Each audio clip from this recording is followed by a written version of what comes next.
Ем го пуштија, ем не работи. Вториот блок на РЕК Битола од ноќва е во функција, но не произведува струја.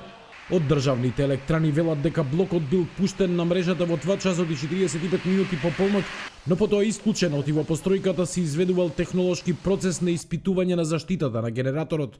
Станува збор за испитување на нова софистицирана опрема за заштита на генераторот од германскиот производител Siemens, која беше набавена и инсталирана со цел зголемување на доверливоста на капацитетот и заштита на опремата.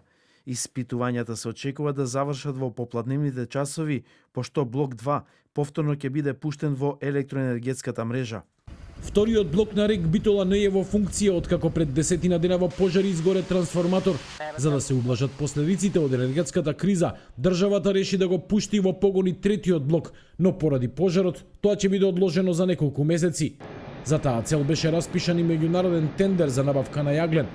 Во меѓувреме од ЕСМ велат дека на депонијата за јаглен во РЕК Битола има доволно количини за непречено производство на струја за потребите на домаќинствата. Најавен е и рестарт на термоелектраната во Неготино, која 12 години не работи.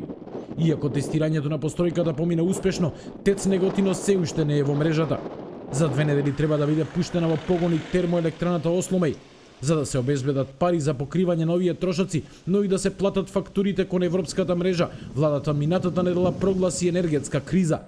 Дека состојбата во енергетиката е сериозна, укажува и средбата на шефот на државата Стево Пендаровски со првиот човек на регулаторна комисија Марко Бислимовски.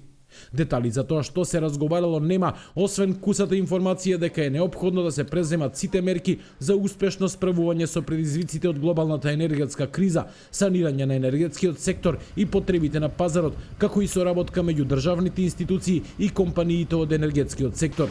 Сепак, според експертите, мерките се задоцнети, а на инвестирањето во енергетскиот сектор на крајот ќе го платат граѓаните, бидејќи е се поизвестно дека од нова година струјата ќе поскапи.